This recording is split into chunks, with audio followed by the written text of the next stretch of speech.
வணக்கம் நண்பா. காமத்தை பற்றின புரிதல் நிறைய பேர்த்துக்கு இப்போ இருக்கிற காலகட்டத்தில் சுத்தமாக இல்லை. 10 விஷயம் போகர் சொல்லியிருக்காரு. போகர் சொன்ன 10 விஷயத்தை நீங்கள் கடைசி வரைக்கும் தொடர்ந்து கேட்டீங்க அப்படின்னா உங்களுக்கு ஒரு புரிதல் கிடைக்கும்.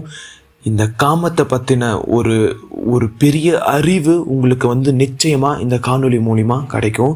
இந்த காணொளியை கொஞ்சம் கூட ஓட்டமாக கடைசி வரைக்கும் தொடர்ந்து பாருங்கள். நிச்சயமாக நீங்கள் ஒரு விஷயத்தை கற்றுக்கவும் போகிறீங்க. நிச்சயமாக உங்களுக்கு பயனுள்ளதாக இருக்க போவோம். முதல் அவர் என்ன தெரியுமா சொல்லியிருக்காரு? உயிர் சக்தி இருக்குது பார்த்தீங்களா, அதாவது நம்மளோட விந்து, அதை நீங்கள் வீண் ஆக்கவே கூடாது. அதை காத்தீங்க அப்படின்னா உங்களுடைய அறிவும் ஆற்றலும் எந்த அளவுக்கு உயரும்னு சொல்லிட்டு நீங்கள் அதை பண்ணி பார்த்தா தான் தெரியும் அப்படிங்கிற மாதிரி ஒரு விஷயத்தை சொல்லியிருக்காரு. உயிர் சக்தியை எவன் ஒருவன் வீண் ஆக்குறானோ அவனுடைய அறிவும் ஆற்றலும் ரொம்ப ரொம்ப ரொம்ப கம்மியாக இருக்கும்.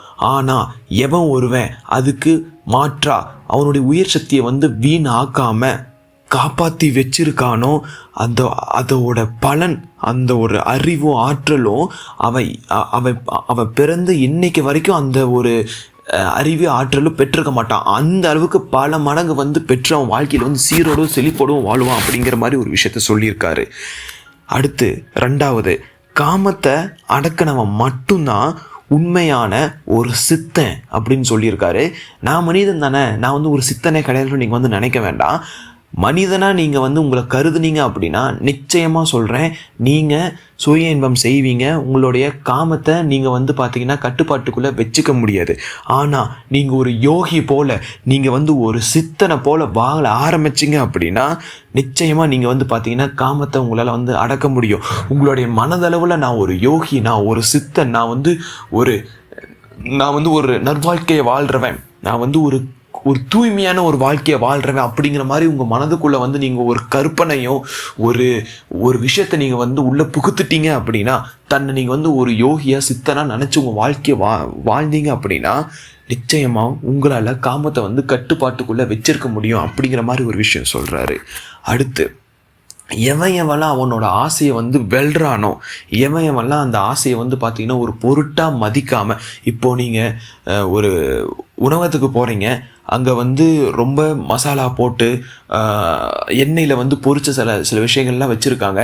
அது உடலுக்கு கேடு, கண்டிப்பாக உங்களுக்கும் தெரியும், உங்களுடைய மனதுக்கு தெரியும். ஆனால் உங்களுடைய ருசி, உங்களுடைய ஆசை அது பார்த்தீங்கன்னா மறக்கடிச்சிடும். அப்போ நீங்கள் என்ன பண்ணுவீங்க? போவீங்க, உட்காருவீங்க, ஆர்டர் போடுவீங்க, சாப்பிடுவீங்க. இதே மாதிரி நீங்கள் பார்த்தீங்கன்னா காமத்தையும் நீங்கள் இப்படி தான் வீணாக்கி, அதாவது காமம் எதற்காகன்னு சொல்லிட்டு எல்லாத்துக்குமே தெரியும். ஆனால் அது எங்கே பயன்படுத்தணும், எதற்காக பயன்படுத்தணும் அப்படிங்கிற ஒரு விஷயமே இப்போ தெரியாமல், அந்த ஒரு ஆசையை பார்த்தீங்கன்னா வெளில தெரியாமல், அதை கண்ட்ரோலே பண்ண தெரியாமல் நீங்கள் இப்போ ரொம்ப ரொம்ப பார்த்தீங்கன்னா பலவீனமாக இருக்கீங்க.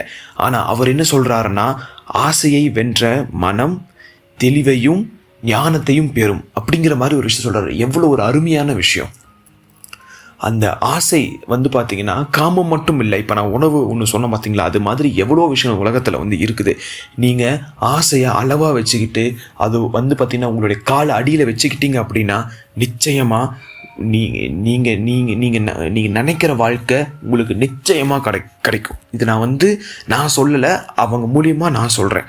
அடுத்து, உங்களுடைய உடலில் எவ்வளவோ விஷயங்கள் தோணலாம், அதில் ஒன்று தான் இந்த காமம். நீங்கள் அப்படி தான் இதை பார்க்கணும். அதை நீங்கள் அப்படி பார்க்காம உடலில் எவ்வளோ விஷயங்கள் தோணுது, எச்சி சுரக்குது, அதை நீங்கள் துப்புறீங்க, பசி எடுக்குது, சாப்பிட்றீங்க, தண்ணி குடிக்க தோணுது, இது பண்ணுறீங்க, அதெல்லாம் நீங்கள் பெருசாக கருதாமல், இந்த காமமும் அதே போல் அப்படிங்கிற மாதிரி நீங்கள் அதை கடந்து போகாமல் அதை நீங்கள் பெருசாக கருதுறதுனால, அதை உங்கள் வாழ்க்கையில் ஒரு அங்கமாக அதுதான் உங்கள் வாழ்க்கையே அப்படின்னு நீங்கள் நினச்சிட்டு பார்க்குறதுனால மட்டும்தான் உங்களால் அதை பார்த்தீங்கன்னா வெல்ல முடியல. அதில் மாட்டிக்கிட்டு ரொம்ப ரொம்ப ரொம்ப பார்த்தீங்கன்னா பண காசை இழந்துட்டு ரொம்ப தவிச்சிட்ருக்கீங்க. தயவு செய்து, தாகம் எடுத்தால் நமக்கு தண்ணி குடிக்க தோணுது, பசி எடுத்தால் நமக்கு உணவு அருந்த தோணுது. அதுபோல் காமம் வந்தால் அது நமக்கு இனப்பெருக்கம் பண்ணுறதுக்கான ஒரு விஷயத்துக்காக வருது. ஆனால் நாம் மிருகம் அல்ல, நாம் மிருகம் கிடையாது. நாம் இனப்பெருக்கம் மட்டும் பண்ணிட்டு இருக்க முடியாது. அதற்கு நம்ம ஒரு நாயாக பிறந்திருக்கலாம், ஒரு குரங்காக பிறந்திருக்கலாம். மனித பிறப்பெடுத்து வந்தோம் அப்படின்னா கடவுள் நிலையை நம்மளால் அடைய முடியும் அப்படிங்கிற அந்த ஒரு சக்தியை கொடுத்ததே பார்த்திங்கன்னா கடவுள் தான். அண்ட் அந்த ஒரு சக்தி நமக்கு எங்கே கிடைக்கிது அப்படின்னா விந்து மூலிமா. அதை நீங்கள் இந்த மாதிரி ஒரு விஷயத்துக்கு எப்போ பயன்படுத்தணுமோ அப்போ பயன்படுத்தணும். இனவிருத்தி அப்படிங்கிற ஒரு விஷயம் இருக்குது, அதற்காக தான் அந்த ஒரு விஷயம் நமக்கு கொடுக்கப்பட்டது. இல்லைன்னா நம்ம அதை பற்றியே நினச்சிக்கிட்டு அதை பற்றி நம்ம வாழ்க்கையை ஓட்டிகிட்டு இருந்தோம் அப்படின்னா உங்களுக்கும் எனக்கும் மிருகத்துக்கும் என்னதான் வித்தியாசம்? அடுத்து, நிலையற்ற இன்பம் எப்பொழுதுமே நமக்கு பார்த்திங்கன்னா வெற்றியை தராது. நிலையற்ற இன்பம்னு இங்கே எதை குறிக்கிறாங்க அப்படின்னா இந்த காம எண்ணமும் இந்த சுய இன்பம் பண்ணுறதை தான் இங்கே குறிக்கிறாங்க. நிலையற்ற எண்ணம் பார்த்திங்கன்னா அதுலேயே உங்களுக்கு தெரியுது. நிலை அற்ற இன்பம் இப்பொழுதுக்கு ஒரு சிற்றின்பம், இப்பொழுதுக்கு ஒரு பேர் ஆனந்தம் இந்த சிற்றின்பம் மூலியமாக எனக்கு கிடைக்கிறது. ஆனால் இந்த நிலையற்ற இன்பத்தால் நமக்கு ஒருபோதும் பயன் இல்லை. எதிர்காலத்தில் நமக்கு ஒரு பயனும் கிடைக்காது அப்படிங்கிற விஷயத்த இப்போது இங்கே அவர் பதிவிடுறாரு. அடுத்து, உயிர் சக்தியை பார்த்திங்கன்னா நம்ம எல்லாத்தோட மேலான சொல்லி நம்ம கருதணும். உயிர் சக்தி என்பது அந்த விந்துவை நம்ம அதுதான் எல்லாத்தோட மேலானதுன்னு சொல்லிட்டு நம்ம கருதணும். ஆனால் அதை நம்ம பார்த்திங்கன்னா ஒரு பொருட்டாகவே மதிக்காமல் எச்சை நம்ம கீழே துப்புற மாதிரி நமக்கு அந்த எண்ணம் நம்ம சுய இன்பம் பண்ணி நம்ம அதை வெளியேற்றிட்டு இருக்கிறோம். ஒவ்வொரு நொடியும் வெளி ஏற்ற அதோட எப்படி சொல்கிறதுனா என்னால் சொல்லவே முடியல. அதோடைய பாதிப்பு யார் அனுபவிப்பான்னு சொல்லிட்டு நீங்களே யோசிச்சு பாருங்கள். கஷ்டம்தான். நீங்கள் எந்த அளவுக்கு நீங்கள் வெளியேற்றுறீங்களோ அந்த அளவுக்கு துன்பம் படுவீங்க. நான் பட்டிருக்கேன். இப்போ நான் நல்லா இருக்கேன் அப்படின்னா நான் அதை என்னுடைய கட்டுப்பாட்டுக்குள்ளே வச்சதுனால. எவன் ஒருவன் அதை பார்த்தீங்கன்னா எப்போ பார்த்தாலும் 24 மணி நேரமும் அதே எண்ணத்துலேயும் அதே விஷயத்த பண்ணிட்டு இருக்கானோ அந்த ஒரு உயிர் சக்தியை எல்லாத்தோட மேலானது அப்படின்னு கருதாமல் அதை ஒரு எச்சியை போல் அதை வெளியேற்றிட்டு இருக்கானோ அவனுடைய வாழ்க்கை நிச்சயமாக சீரோடு சிறப்போடும் இல்லாமல் தடுமாறிக்கிட்டு மனதுக்குள்ளே ஏதோ ஒரு குழப்பத்தோடு தான் வாழ்ந்துட்டு இருப்பாங்க அப்படிங்கிற மாதிரி ஒரு விஷயத்த சொல்கிறாரு. தயவு செஞ்சு புரிஞ்சுக்கோங்க, தெளிஞ்சுக்கோங்க. அப்புறம் ஒரு முக்கியமான விஷயம், மனம் தூய்மை இல்லை அப்படின்னா காம எண்ணம் அதிகமாக இருக்கும் அப்படிங்கிற மாதிரி ஒரு விஷயத்த இங்கே சொல்கிறாங்க. மனம் தூய்மை ஆகலை அப்படின்னா காம எண்ணம் காமத்தோட ஆதிக்கம் அதிகமாக இருக்கும்.